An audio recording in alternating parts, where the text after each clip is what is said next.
Africa के Senegal देश में एक छोटे से गांव का लड़का जिसे फुटबॉल खेलने का जुनून इस कदर सवार हो गया कि कचरे में से उठाए फटे जूते पहनकर वह कपड़े की फुटबॉल से प्रैक्टिस करने लगा।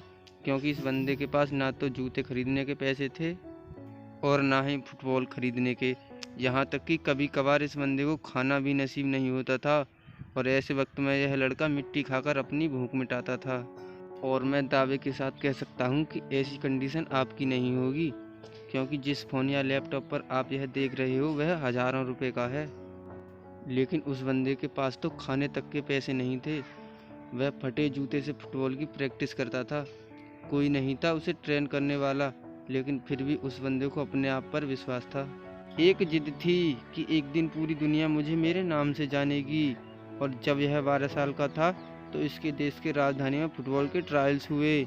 उस वक्त उस बंदे के पास वहां तक ट्रेवल करने तक के भी पैसे नहीं थे, लेकिन जुनून इस कदर सवार था कि 12 साल का ये लड़का 160 किलोमीटर भागते हुए वहां तक पहुंचा, सिर्फ ट्रायल देने के लिए।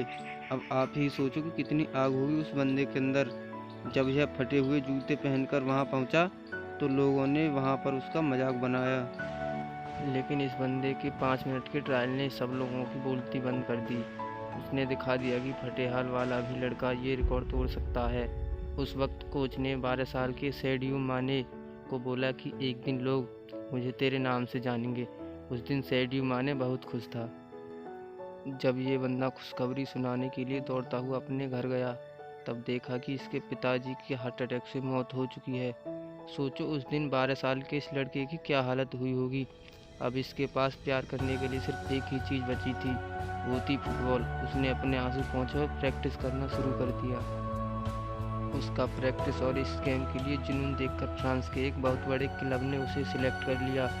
और आपको जानकर हैरानी होगी कि जिस लड़के ने फटे जूते पहनकर फुटबॉल खेलना शुरू किया था, आज वही बंदा दुनिया के सबसे बड़े फुटबॉल क्लब के लिए खेलता है।